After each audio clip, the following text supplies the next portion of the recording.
Hi. So today is the 11th of December 21, and the day is a bit weird, confusing, weak. The sun is applying to square Neptune and moon applying to square Mercury and moon in Pisces. It's kind of confusing and weak, and I've been wanting to record this session ever since the beginning of December, but it was never time, always something going on. And in the skies, the aspects are never perfect. There's always something wrong. There's always something that can make the recording not perfect. And I think we must just come to terms with this fact. And I must also come to terms with the fact that I'm not a native English speaker, so I might do some mistakes, but let us say that this is the reality. So why am I talking to you today? I want to share a bit of knowledge with you. I want to share an insight into the coming month, actually into the month that has been in progress for 10 days. This is, of course, December 21. I'm going to introduce my favorite mundane technique, which are eclipses. And let us start. I must share my screen now so that you can see the PowerPoint presentation. So yeah, December 21. I said eclipses. The last 3 solar eclipses that we have witnessed took place on the 4th of December. This is the latest one, on the 10th of June of this year, and on 14th December 2020. Of these eclipses, this one of June 21 was probably the strongest because it lasted longest, 3 minutes and 51 seconds, meaning that it strongly affected this world. But of course, all of those eclipses are important. They have been important because they were all total. This solar annular eclipse is also total, only that it's a bit different from a normal total solar eclipse because the moon at that time of an annular eclipse is farthest from Earth, so there is a little ring around the sun at the time of the eclipse. And let us go on. This is the locational chart for the first of the 3 eclipses that I mentioned, December 2020. And the shadow of this eclipse went through the southern South America. So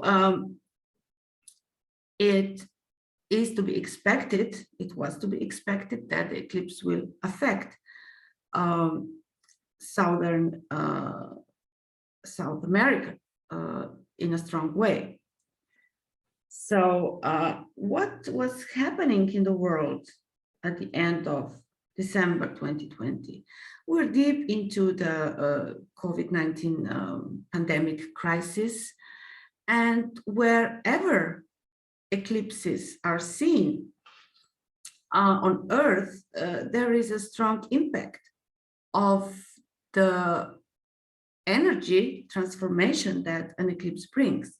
And eclipse means something gets basically and strongly restructured on the energy level, of course. So things change. In short, yeah. And let us see the end of December here. I mean, end of December 2020, end of the year 2020 here.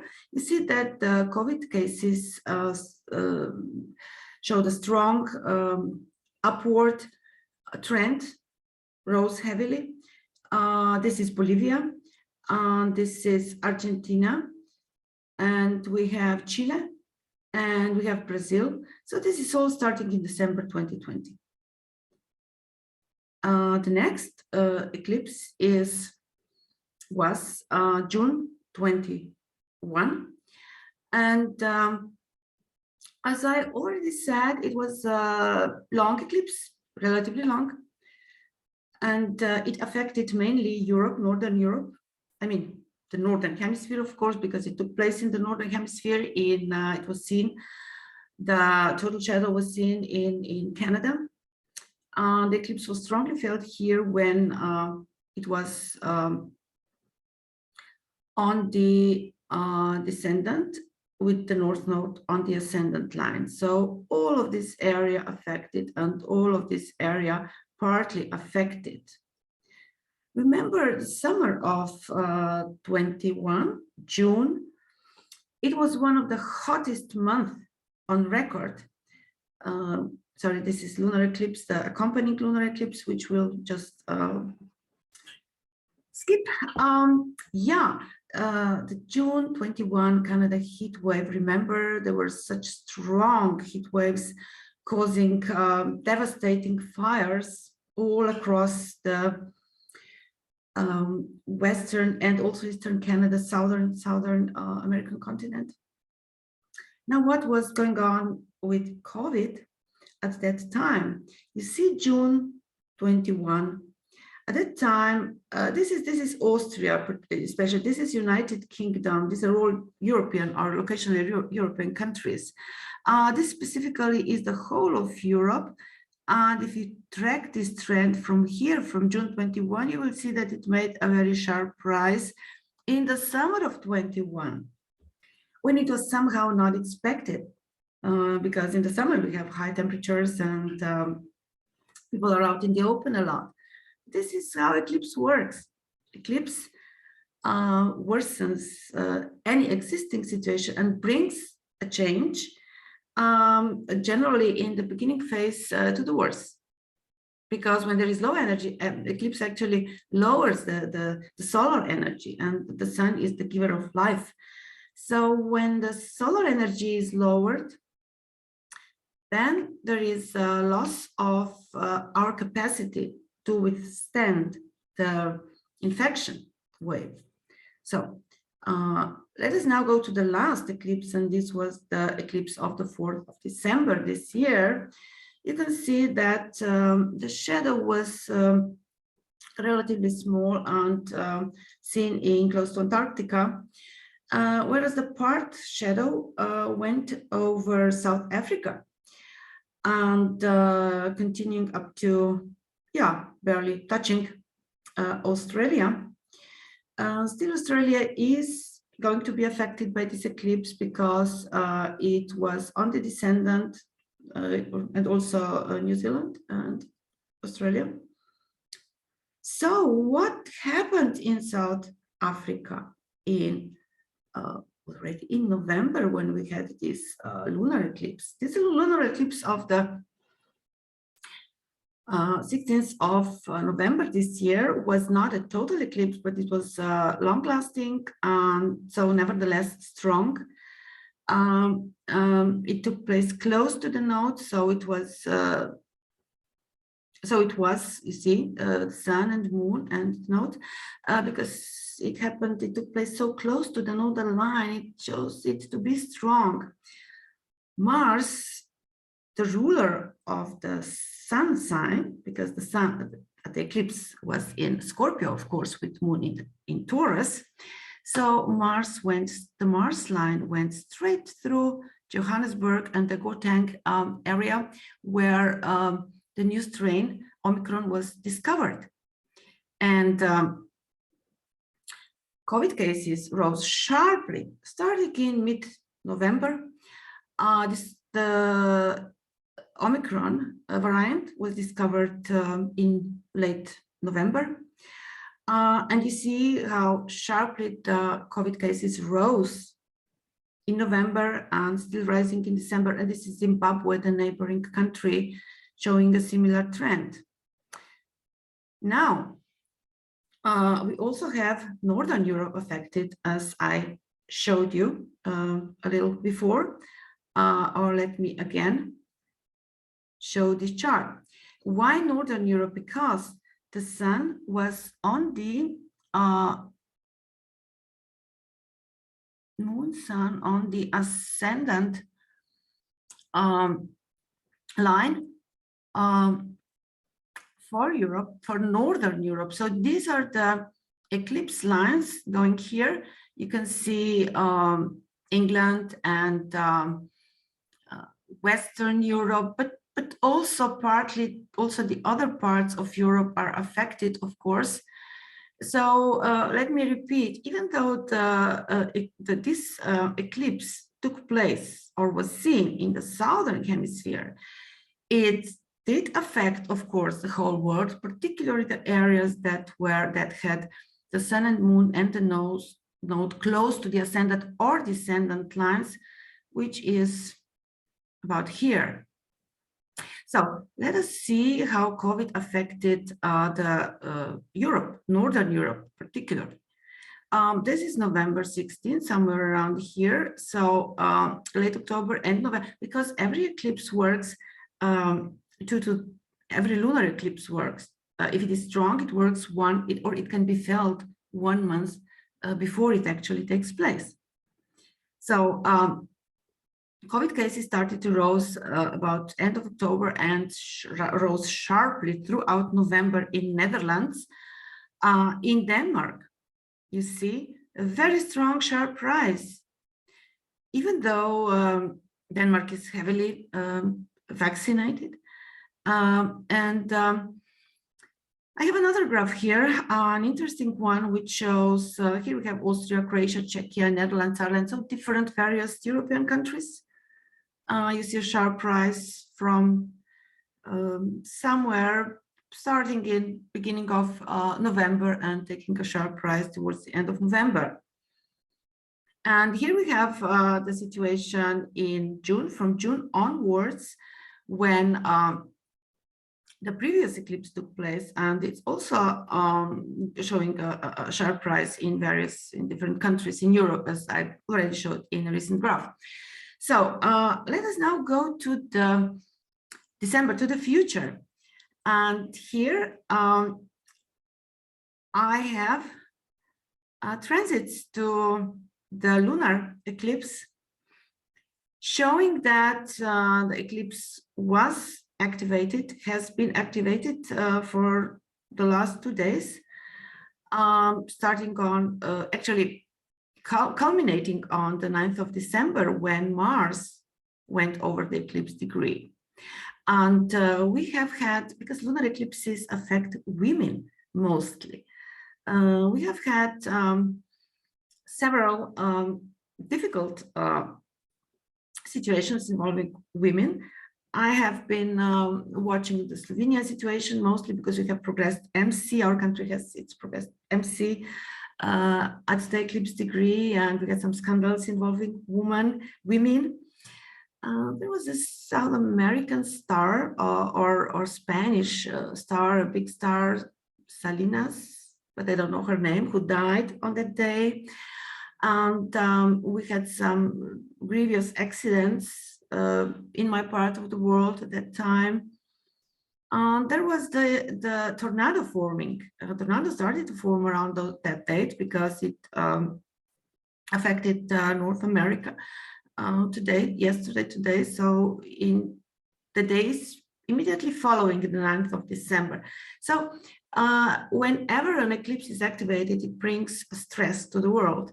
And here we have, I have just marked this day, 12th of December, because the sun squares the node, Neptune transiting, and Neptune in the eclipse chart, of course, because Neptune is travels very slowly.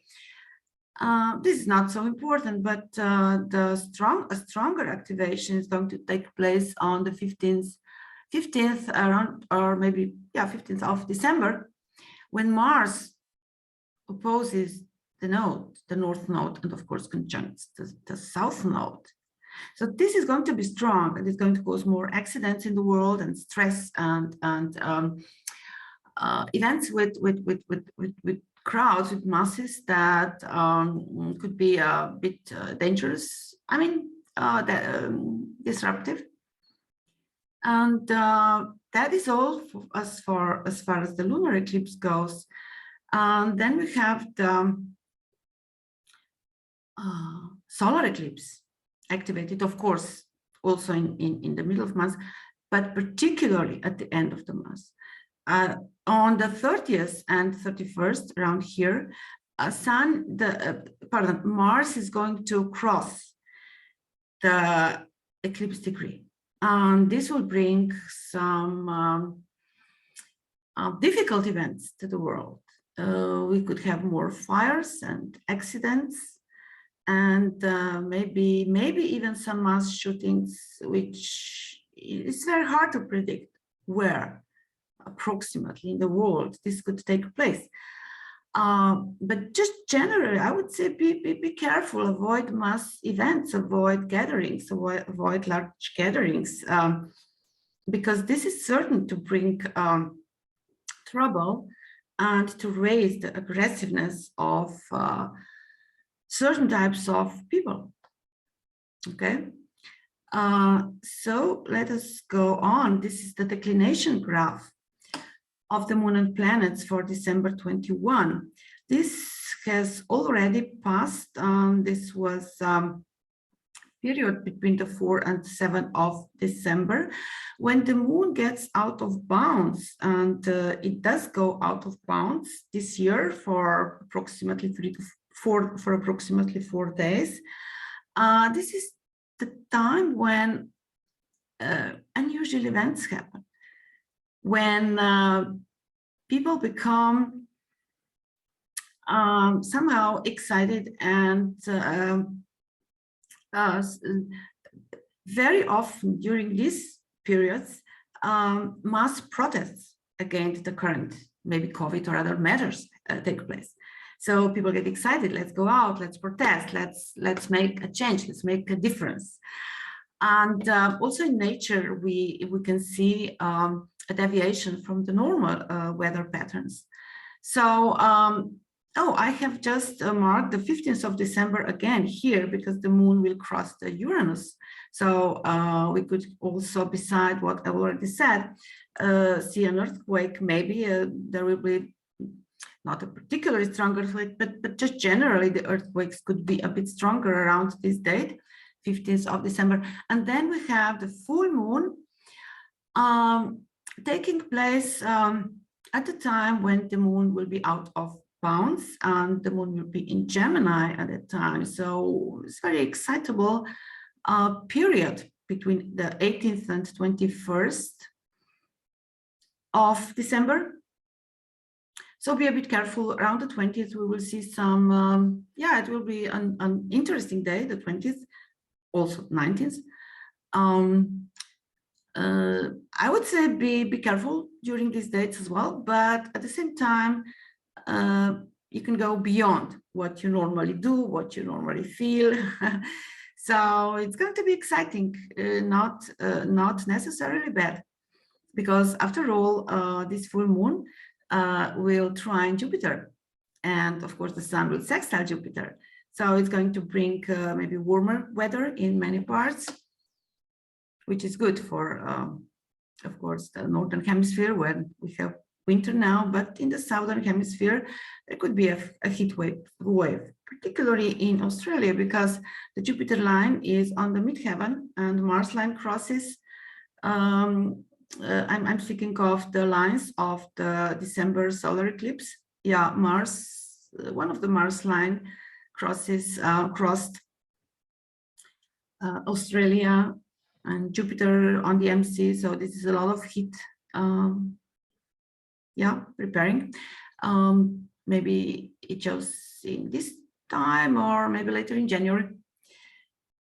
But this is one of those hotspots. And then we have the moon on the 30th and 31st. Remember, I showed you the Mars transit over the eclipse degree. And here we have some worrying aspects as well, because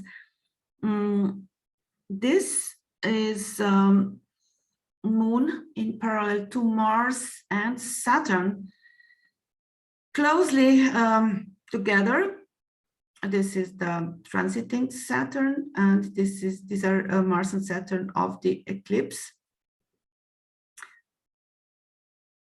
If I am being correct, never mind.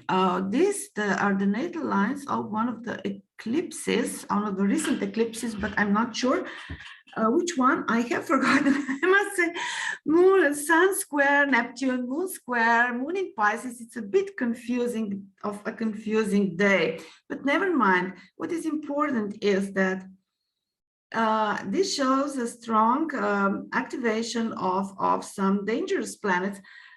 So again, let us be like careful, not too bold, yeah, careful in one word. Oh, and this is, I think, my last graph. Yes, showing just the normal transits in December 21. Normal transits in longitude, not compared to any of the eclipses. And here we have again, actually, this is the 11th of December, showing, this is today, showing Venus in conjunction to Pluto, which is not particularly happy aspect. It connects us to our deep emotional ties that we have had in the past. So many people are remembering the loved ones that they used to know, that they used to love.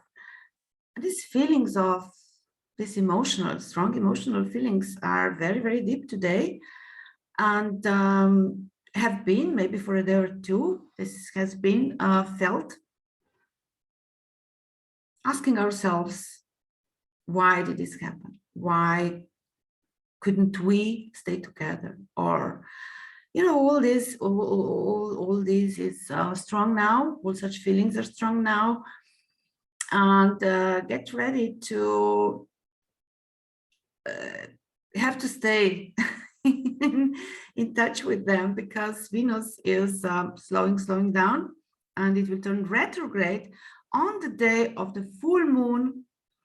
So this is going to be particularly exciting, and so the full moon is probably going to be also very emotional for many people, bringing sudden unexpected turnabouts, because remember, the moon will be out of bounds on the day of its fullness. So many changes just generally in relationships are going to take place around that time.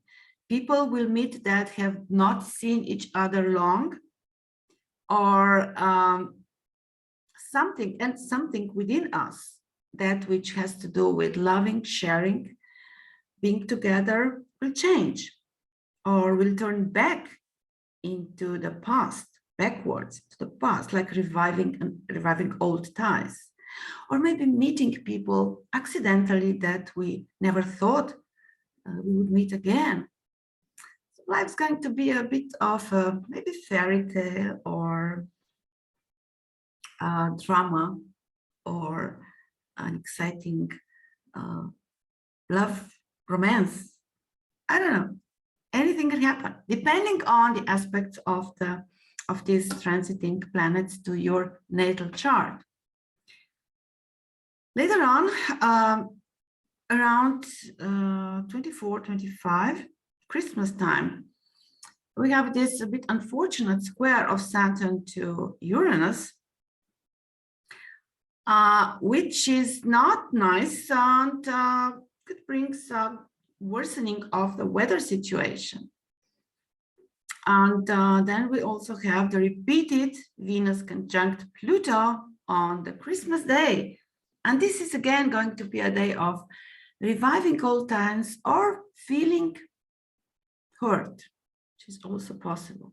Feeling hurt, like, hey, I don't want that. I want to go away from that. So timing is important here. And as soon as the strong aspect starts to dissolve, we're going to get happier. We have 2 days here, 28th and 29th, when we have some harmonious aspects. Mercury trine to Uranus and Mercury conjunct Venus, meeting people, having fun. And I already mentioned the 30th and the 31st. So, okay, now I want to show you my book, my new book, which is called Daily Moon 2022. It's a daily planner. It's a very good book, according to my opinion, of course, but it is a very useful book. I have started publishing this book Daily Moon 2021 last year. The sales were not very good because I'm not very good at marketing myself, but maybe if you share this video and tell your friends about it, maybe I can start selling it. So where can you get this book? You can get it on all world's Amazons. And let me show you the inside. Oh, first thing, this is European edition. I have created 4 editions of this book for 4 different parts of the world. One is for Europe, Central Europe. One is for England and Ireland. And the third is for United States West Coast and for the United States East Coast. So people living in different regions can use it. This is, of course, because of the different time zones. So time zones are correct for all these 4 regions. So the book starts with some introductions for likes, because this is the book written for likes. You can give it like a Christmas gift to your family and friends. So a user guide on 2 pages. It's 4 pages written for the likes, also for astrologers, of course, and then the calendar starts. It's for every day. You have all the times when the lunar and planetary aspects take place. And this is a great planner because it suggests the best times for shopping, for dating, for business meetings. And trust me, this works. If you plan an important event for the time before a strong, positive, harmonious lunar aspect forms, perfect, then you have much better chance that your activity is successful. So, yeah, Daily Moon. The book has 239 pages. It covers the whole year. And the last part is a short introduction to astrology for the likes. And we have the zodiac signs. I'll not stop showing it. Zodiac signs, planets, aspects, moon's passage through zodiac signs, what it means. You have for every day, for every sign, 1 page. And then the explanation of the moon's phases. Okay. So this is the fixed part of the book. The calendar changes, of course, and then we also have the retrograde periods of the planets and so on. So you can get the book on all world's Amazons.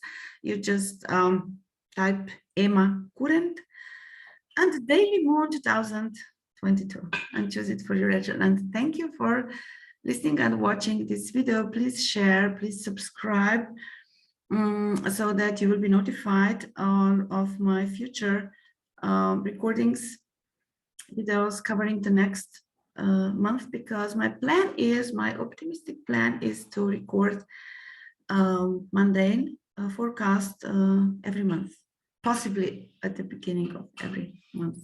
Thank you.